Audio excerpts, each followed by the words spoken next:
Sunday. I'm not sure why I'm writing this down on paper and not on my computer. I guess I've just noticed some odd things. It's not that I don't trust the computer. I just need to organize my thoughts. I need to get down all the details somewhere objective, somewhere I know that what I write can't be deleted or changed. Not that that's happened. It's just everything blurs together here, and the fog of memory lends a strange cast to things. I'm starting to feel cramped in this small apartment. Maybe that's the problem. I just had to go and choose the cheapest apartment, the only one in the basement. The lack of windows down here makes day and night seem to slip by seamlessly. I haven't been out in a few days because I've been working on this programming project so intensively. I suppose I just wanted to get it done. Hours of sitting and staring at a monitor can make anyone feel strange, I know, but I don't think that's it. I'm not sure when I first started to feel like something was odd. I can't even define what it is. Maybe I just haven't talked to anyone in a while. That's the first thing that crept up on me. Everyone I normally talk to online while I program has been idle, or they've simply not logged on at all. My instant messages go unanswered. The last email I got from anybody was a friend saying he talked to me when he got back from the store, and that was yesterday. I'd call with my cell phone, but reception's terrible down here. Yeah, that's it. I just need to call someone. I'm going to go outside. Well, that didn't work so well. As the tingle of fear fades, I'm feeling a little ridiculous for being scared at all. I looked in the mirror before I went out, but I didn't shave the 2-day stubble I've grown. I figured I was just going out for a quick cell phone call. I did change my shirt, though, because it was lunchtime, and I guessed that I'd run into at least one person I knew. That didn't end up happening. I wish it did. When I went out, I opened the door to my small apartment slowly. A small feeling of apprehension had somehow already lodged itself in me, for some indefinable reason. I chalked it up to having not spoken to anyone but myself for a day or two. I peered down the dingy gray hallway, made dingier by the fact that it was a basement hallway. On one end, a large metal door led to the building's furnace room. It was locked, of course. 2 dreary soda machines stood by it. I bought a soda from one the first day I moved in, but it had a 2-year-old expiration date. I'm fairly sure nobody knows those machines are even down here, or my cheap landlady just doesn't care to get them restocked. I closed my door softly, and walked the other direction, taking care not to make a sound. I have no idea why I chose to do that, but it was fun giving into the strange impulse not to break the droning hum of the soda machines, at least for the moment. I got to the stairwell, and took the stairs up to the building's front door. I looked through the heavy door's small square window, and received quite the shock. It was definitely not lunchtime. City gloom hung over the dark street outside, and the traffic lights at the intersection in the distance blinked yellow. Dim clouds, purple and black from the glow of the city, hung overhead. Nothing moved, save the few sidewalk trees that shifted in the wind. I remember shivering, though I wasn't cold. Maybe it was the wind outside. I could vaguely hear it through the heavy metal door, and I knew it was that unique kind of late-night wind, the kind that was constant, cold, and quiet, save for the rhythmic music it made as it passed through countless unseen tree leaves. I decided not to go outside. Instead, I lifted my cell phone to the door's little window, and checked the signal meter. The bars filled up the meter, and I smiled. Time to hear someone else's voice, I remember thinking, relieved. It was such a strange thing, to be afraid of nothing. I shook my head, laughing at myself silently. I hit speed dial for my best friend Amy's number, and held the phone up to my ear. It rang once. But then it stopped. Nothing happened. I listened to silence for a good 20 seconds, then hung up. I frowned, and looked at the signal meter again, still full. I went to dial her number again, but then my phone rang in my hand, startling me. I put it up to my ear. "Hello?" I asked, immediately fighting down a small shock at hearing the first spoken voice in days, even if it was my own. I had gotten used to the droning hum of the building's inner workings, my computer, and the soda machines in the hallway. There was no response to my greeting at first, but then, finally, a voice came. "Hey," said a clear male voice, obviously of college age, like me. "Who's this?" "John," I replied, confused. "Oh, sorry, wrong number," he replied, then hung up. I lowered the phone slowly and leaned against the thick brick wall of the stairwell. That was strange. I looked at my received calls list, but the number was unfamiliar. Before I could think on it further, the phone rang loudly, shocking me yet again. This time, I looked at the caller before I answered. It was another unfamiliar number. This time, I held the phone up to my ear, but said nothing. I heard nothing but the general background noise of a phone. Then, a familiar voice broke my tension. "John?" was the single word, in Amy's voice. I breathed a sigh of relief. "Hey, it's you," I replied. "Who else would it be?" she responded. "Oh, the number. I'm at a party on 7th Street, and my phone died just as you called me. This is someone else's phone, obviously." "Oh, okay," I said. "Where are you?" she asked. My eyes glanced over the drab whitewashed cylinder block walls and the heavy metal door with its small window. "At my building," I sighed. "Just feeling cooped up. I didn't realize it was so late." "You should come here," she said, laughing. "No, I don't feel like looking for some strange place by myself in the middle of the night," I said, looking out the window at the silent windy street that secretly scared me just a tiny bit. "I think I'm just going to keep working or go to bed." "Nonsense," she replied. "I can come get you. Your building is close to 7th Street, right?" "How drunk are you?" I asked lightheartedly. "You know where I live." "Oh, of course," she said abruptly. "I guess I can't get there by walking, huh?" "You could if you wanted to waste half an hour," I told her. "Right," she said. "Okay, have to go, good luck with your work." I lowered the phone once more, looking at the numbers flash as the call ended. Then, the droning silence suddenly reasserted itself in my ears. The two strange calls and the eerie streets outside just drove home my aloneness in this empty stairwell. Perhaps from having seen too many scary movies, I had the sudden inexplicable idea that something could look in the door's window and see me, some sort of horrible entity that hovered at the edge of aloneness, just waiting to creep up on unsuspecting people that strayed too far from other human beings. I knew the fear was irrational, but nobody else was around, so I jumped down the stairs, ran down the hallway into my room, and closed the door as swiftly as I could while still staying silent.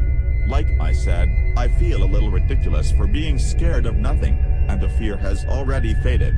Writing this down helps a lot. It makes me realize that nothing is wrong. It filters out half-formed thoughts and fears and leaves only cold, hard facts. It's late. I got a call from a wrong number, and Amy's phone died, so she called me back from another number. Nothing strange is happening. Still, there was something a little off about that conversation. I know it could have just been the alcohol she'd had. Or was it even her that seemed off to me? Or was it? Yes, that was it. I didn't realize it until this moment, writing these things down. I knew writing things down would help. She said she was at a party, but I only heard silence in the background. Of course, that doesn't mean anything in particular, as she could have just gone outside to make the call. No, that couldn't be it either. I didn't hear the wind. I need to see if the wind is still blowing. Monday. I forgot to finish writing last night.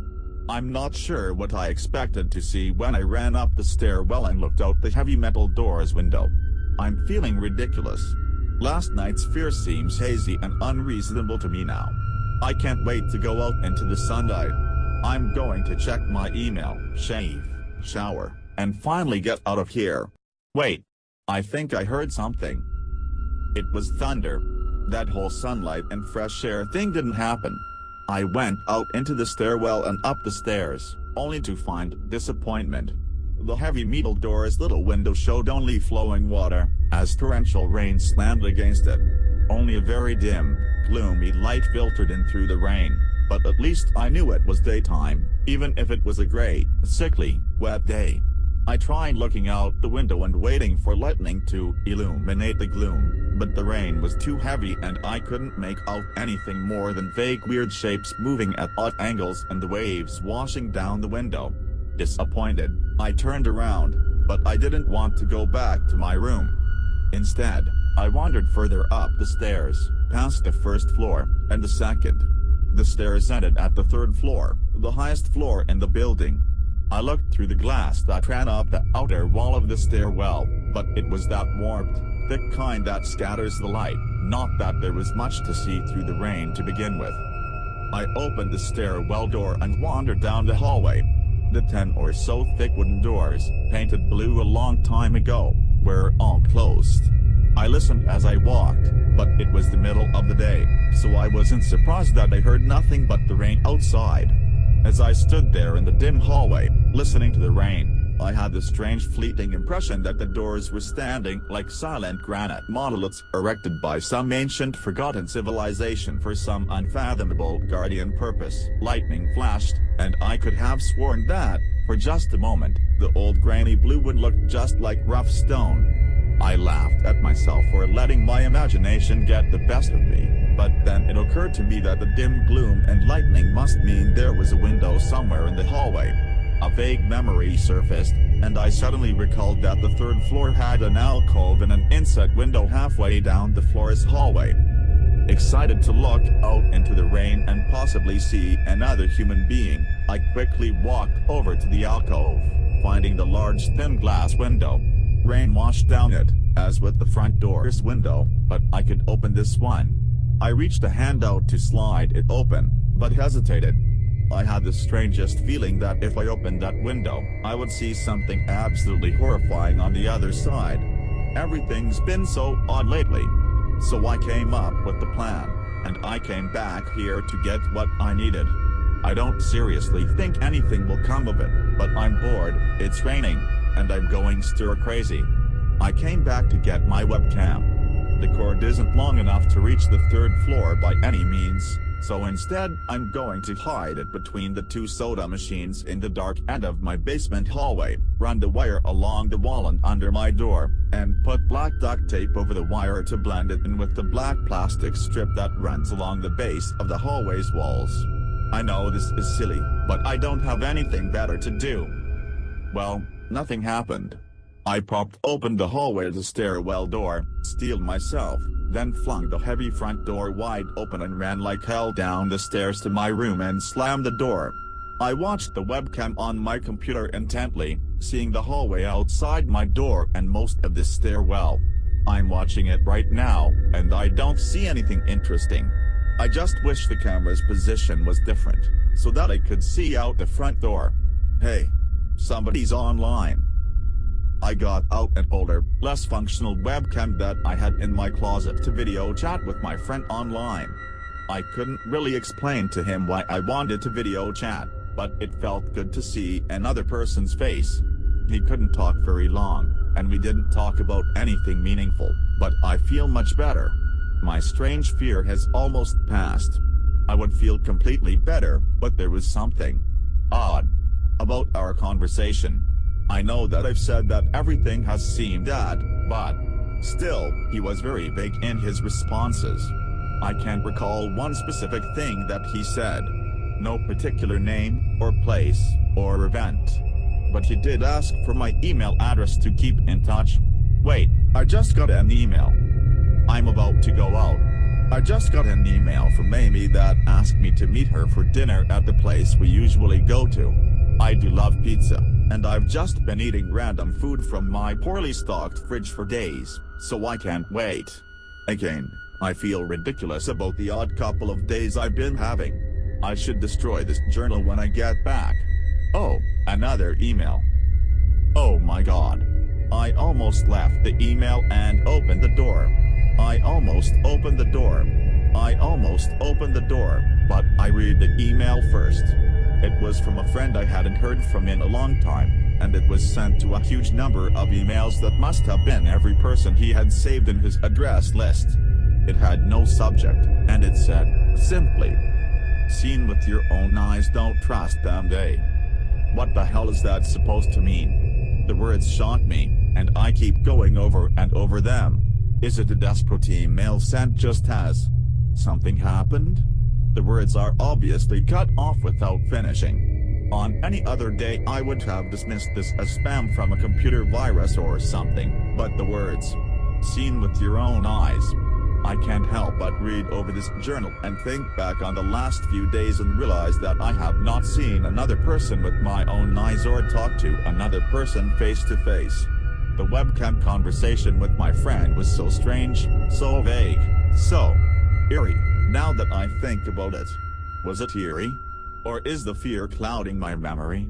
My mind toys with the progression of events I've written here, pointing out that I have not been presented with one single fact that I did not specifically give out unsuspectingly. The random wrong number that got my name and the subsequent strange return call from Amy, the friend that asked for my email address. I messaged him first when I saw him online. And then I got my first email a few minutes after that conversation. Oh my god. That phone call with Amy. I said over the phone, I said that I was within half an hour's walk of 7th Street. They know I'm near there. What if they're trying to find me? Where is everyone else? Why haven't I seen or heard anyone else in days? No, this is crazy. This is absolutely crazy. I need to calm down. This madness needs to end. I don't know what to think. I ran about my apartment furiously, holding my cell phone up to every corner to see if it got a signal through the heavy walls. Finally, in the tiny bathroom, near one ceiling corner, I got a single bar. Holding my phone there, I sent a text message to every number in my list. Not wanting to betray anything about my unfounded fears, I simply sent, "You seen anyone face to face lately?" At that point, I just wanted any reply back. I didn't care what the reply was, or if I embarrassed myself. I tried to call someone a few times, but I couldn't get my head up high enough, and if I brought my cell phone down even an inch, it lost signal. Then I remembered the computer, and rushed over to it, instant messaging everyone online. Most were idle or away from their computer. Nobody responded. My messages grew more frantic, and I started telling people where I was and to stop by in person for a host of barely passable reasons. I didn't care about anything by that point. I just needed to see another person. I also tore apart my apartment looking for something that I might have missed, some way to contact another human being without opening the door. I know it's crazy, I know it's unfounded, but what if? What if? I just need to be sure. I taped the phone to the ceiling in case. Tuesday. The phone rang. Exhausted from last night's rampage, I must have fallen asleep. I woke up to the phone ringing, and ran into the bathroom, stood on the toilet, and flipped open the phone taped to the ceiling. It was Amy, and I feel so much better. She was really worried about me, and apparently had been trying to contact me since the last time I talked to her. She's coming over now, and, yes, she knows where I am without me telling her. I feel so embarrassed. I'm definitely throwing this journal away before anyone sees it. I don't even know why I'm writing in it now. Maybe it's just because it's the only communication I've had at all since God knows when. I look like hell, too. I looked in the mirror before I came back in here. My eyes are sunken, my stubble is thicker, and I just look generally unhealthy. My apartment is trashed, but I'm not going to clean it up. I think I need someone else to see what I've been through. These past few days have not been normal. I am not one to imagine things. I know I have been the victim of extreme probability. I probably missed seeing another person a dozen times. I just happened to go out when it was late at night, or the middle of the day when everyone was gone. Everything's perfectly fine, I know this now. Plus, I found something in the closet last night that has helped me tremendously, a television. I set it up just before I wrote this, and it's on in the background. Television has always been an escape for me, and it reminds me that there's a world beyond these dingy brick walls. I'm glad Amy's the only one that responded to me after last night's frantic pestering of everyone I could contact. She's been my best friend for years. She doesn't know it, but I count the day that I met her among one of the few moments of true happiness in my life. I remember that warm summer day fondly. It seems a different reality from this dark, rainy, lonely place. I feel like I spent days sitting in that playground, much too old to play, just talking with her and hanging around doing nothing at all. I still feel like I can go back to that moment sometimes, and it reminds me that this damn place is not all that there is. Finally, a knock on the door. I thought it was odd that I couldn't see her through the camera I hid between the two soda machines. I figured that it was bad positioning, like when I couldn't see out the front door. I should have known. I should have known. After the knock, I yelled through the door jokingly that I had a camera between the soda machines, because I was embarrassed myself that I had taken this paranoia so far. After I did that, I saw her image walk over to the camera and look down at it. She smiled and waved. "Hey," she said to the camera brightly, giving it a wry look. "It's weird, I know," I said into the mic attached to my computer. "I've had a weird few days." "Must have," she replied. "Open the door, John." I hesitated. How could I be sure? "Hey, humor me a second here," I told her through the mic. "Tell me one thing about us. Just prove to me you're you." She gave the camera a weird look. Alright," she said slowly, thinking. "We met randomly at a playground when we were both way too old to be there." I sighed deeply as reality returned and fear faded. God, I'd been so ridiculous. Of course it was Amy. That day wasn't anywhere in the world except in my memory. I'd never even mentioned it to anyone, not out of embarrassment, but out of a strange secret nostalgia and a longing for those days to return. If there was some unknown force at work trying to trick me, as I feared, there was no way they could know about that day. "Haha, alright, I'll explain everything," I told her. "Be right there." I ran to my small bathroom and fixed my hair as best I could. I looked like hell, but she would understand. Snickering at my own unbelievable behavior and the mess I'd made of the place, I walked to the door. I put my hand on the doorknob and gave the mess one last look. So ridiculous, I thought. My eyes traced over the half-eaten food lying on the ground, the overflowing trash bin, and the bed I tipped to the side looking for God knows what. I almost turned to the door and opened it, but my eyes fell on one last thing, the old webcam, the one I used for that eerily vacant chat with my friend. Its silent black sphere lay haphazardly tossed to the side, its lens pointed at the table where this journal lay. An overwhelming terror took me as I realized that if something could see through that camera, it would have seen what I just wrote about that day. I asked her for any one thing about us, and she chose the only thing in the world that I thought it did not know. But IT did. IT did know. IT could have been watching me the whole time. I didn't open the door. I screamed. I screamed in uncontrollable terror. I stomped on the old webcam on the floor. The door shook, and the doorknob tried to turn, but I didn't hear Amy's voice through the door. Was the basement door made to keep out drafts too thick? Or was Amy not outside? What could have been trying to get in, if not her? What the hell is out there? I saw her on my computer through the camera outside. I heard her on the speakers through the camera outside, but was it real? How can I know? She's gone now, I screamed, and shouted for help. I piled up everything in my apartment against the front door dash. Friday. At least I think that it's Friday. I broke everything electronic. I smashed my computer to pieces. Every single thing on there could have been accessed by network access, or worse, altered. I'm a programmer, I know. Every little piece of information I gave out since this started, my name, my email, my location, none of it came back from outside until I gave it out. I've been going over and over what I wrote. I've been pacing back and forth, alternating between stark terror and overpowering disbelief. Sometimes I'm absolutely certain some phantom entity is dead set on the simple goal of getting me to go outside. Back to the beginning, with the phone call from Amy, she was effectively asking me to open the door and go outside. I keep running through it in my head. One point of view says I've acted like a madman, and all of this is the extreme convergence of probability, never going outside at the right times by pure luck, never seeing another person by pure chance, getting a random nonsense email from some computer virus at just the right time. The other point of view says that extreme convergence of probability is the reason that whatever's out there hasn't gotten me already. I keep thinking, I never opened the window on the 3rd floor. I never opened the front door, until that incredibly stupid stunt with the hidden camera, after which I ran straight to my room and slammed the door.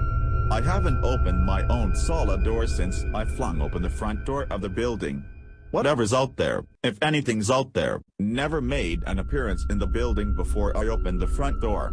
Maybe the reason it wasn't in the building already was that it was elsewhere getting everyone else. And then it waited until I betrayed my existence by trying to call Amy. A call which didn't work, until it called me and asked me my name. Terror literally overwhelms me every time I try to fit the pieces of this nightmare together. That email, short, cut off, was it from someone trying to get word out? Some friendly voice desperately trying to warn me before it came? Seen with my own eyes, don't trust them, exactly what I've been so suspicious of. It could have masterful control of all things electronic, practicing its insidious deception to trick me into coming outside. Why can't it get in? It knocked on the door, it must have some solid presence. The door. The image of those doors in the upper hallway as guardian monoliths flashes back in my mind every time I trace this path of thoughts. If there is some phantom entity trying to get me to go outside, maybe it can't get through doors. I keep thinking back over all the books I've read or movies I've seen, trying to generate some explanation for this. Doors have always been such intense foci of human imagination, always seen as wards or portals of special importance. Or perhaps the door is just too thick.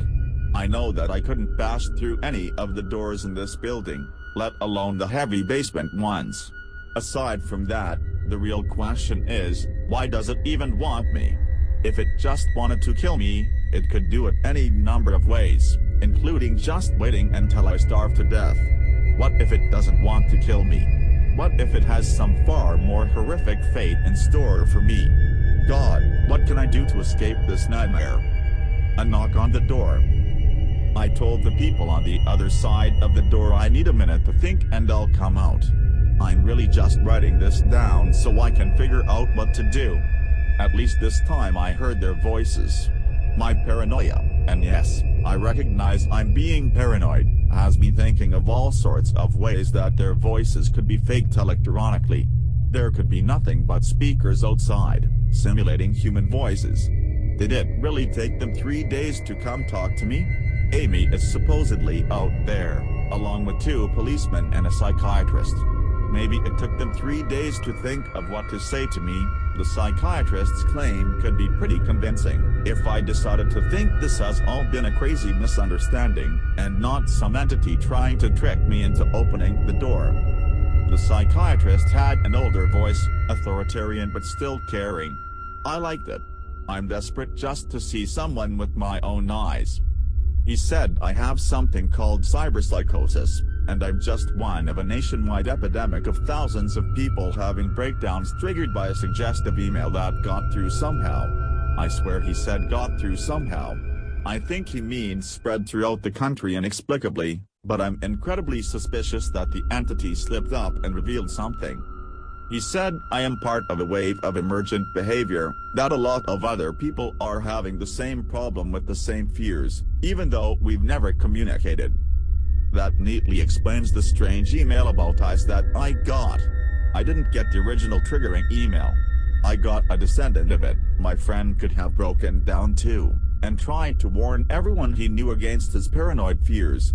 That's how the problem spreads, the psychiatrist claims. I could have spread it, too, with my texts and instant messages online to everybody I know. One of those people might be melting down right now, after being triggered by something I sent them, something they might interpret any way that they want, something like a text saying "seen anyone face to face lately?" The psychiatrist told me that he didn't want to lose another one, that people like me are intelligent, and that it's our downfall. We draw connections so well that we draw them even when they shouldn't be there. He said it's easy to get caught up in paranoia in our fast-paced world, a constantly changing place where more and more of our interaction is simulated. I have to give him one thing. It's a great explanation. It neatly explains everything. It perfectly explains everything. In fact, I have every reason to shake off this nightmarish fear that something or consciousness or being out there wants me to open the door so it can capture me for some horrible fate worse than death. It would be foolish, after hearing that explanation, to stay in here until I starve to death just to spite the entity that might have got everyone else. It would be foolish to think that, after hearing that explanation, I might be one of the last people left alive on an empty world, hiding in my secure basement room, spiting some unthinkable deceptive entity just by refusing to be captured. It's a perfect explanation for every single strange thing I've seen or heard, and I have every reason in the world to let all of my fears go, and open the door. That's exactly why I'm not going to. How can I be sure? How can I know what's real and what's deception? All of these damn things with their wires and their signals that originate from some unseen origin. They're not real, I can't be sure. Signals through a camera, fake video, deceptive phone calls, emails. Even the television, lying broken on the floor. How can I possibly know it's real? It's just signals, waves, light. The door. It's bashing on the door. It's trying to get in. What insane mechanical contrivance could it be using to simulate the sound of men attacking the heavy wood so well? At least I'll finally see it with my own eyes. There's nothing left in here for it to deceive me with. I've ripped apart everything else. It can't deceive my eyes, can it? Seen with your own eyes, don't trust them. Wait, was that desperate message telling me to trust my eyes, or warning me about my eyes too? Oh my god. What's the difference between a camera and my eyes? They both turn light into electrical signals, they're the same. I can't be deceived. I have to be sure. I have to be sure. Date unknown. I calmly asked for paper and a pen, day in and day out, until it finally gave them to me. Not that it matters. What am I going to do? Poke my eyes out? The bandages feel like part of me now. The pain is gone. I figure this will be one of my last chances to write legibly, as, without my sight to correct mistakes, my hands will slowly forget the motions involved. This is a sort of self-indulgence, this writing. It's a relic of another time, because I'm certain everyone left in the world is dead. Or something far worse. I sit against the padded wall day in and day out. The entity brings me food and water. It masks itself as a kind nurse, as an unsympathetic doctor. I think it knows that my hearing has sharpened considerably now that I live in darkness. It fakes conversations in the hallways, on the off chance that I might overhear. One of the nurses talks about having a baby soon. One of the doctors lost his wife in a car accident. None of it matters, none of it is real. None of it gets to me, not like she does. That's the worst part, the part I almost can't handle. The thing comes to me, masquerading as Amy. Its recreation is perfect. It sounds exactly like Amy, feels exactly like her. It even produces a reasonable facsimile of tears that it makes me feel on its lifelike cheeks. When it first dragged me here, it told me all the things I wanted to hear. It told me that she loved me, that she had always loved me, that it didn't understand why I did this, that we could still have a life together, if only I would stop insisting that I was being deceived. It wanted me to believe. No, it needed me to believe that she was real. I almost fell for it. I really did. I doubted myself for the longest time. In the end, though, it was all too perfect, too flawless, and too real. The false Amy used to come every day, and then every week, and finally stopped coming altogether. But I don't think the entity will give up. I think the waiting game is just another one of its gambits. I will resist it for the rest of my life, if I have to. I don't know what happened to the rest of the world, but I do know that this thing needs me to fall for its deceptions. If it needs that, then maybe, just maybe, I am a thorn in its agenda. Maybe Amy is still alive out there somewhere, kept alive only by my will to resist the deceiver. I hold on to that hope, rocking back and forth in myself to pass the time. I will never give in. I will never break. I am a hero. ======. The doctor read the paper the patient had scribbled on. It was barely readable, written in the shaky script of one who could not see. He wanted to smile at the man's steadfast resolve, a reminder of the human will to survive, but he knew that the patient was completely delusional. After all, a sane man would have fallen for the deception long ago. The doctor wanted to smile. He wanted to whisper words of encouragement to the delusional man. He wanted to scream, but the nerve filaments wrapped around his head and into his eyes made him do otherwise. His body walked into the cell like a puppet, and told the patient, once more, that he was wrong, and that there was nobody trying to deceive him.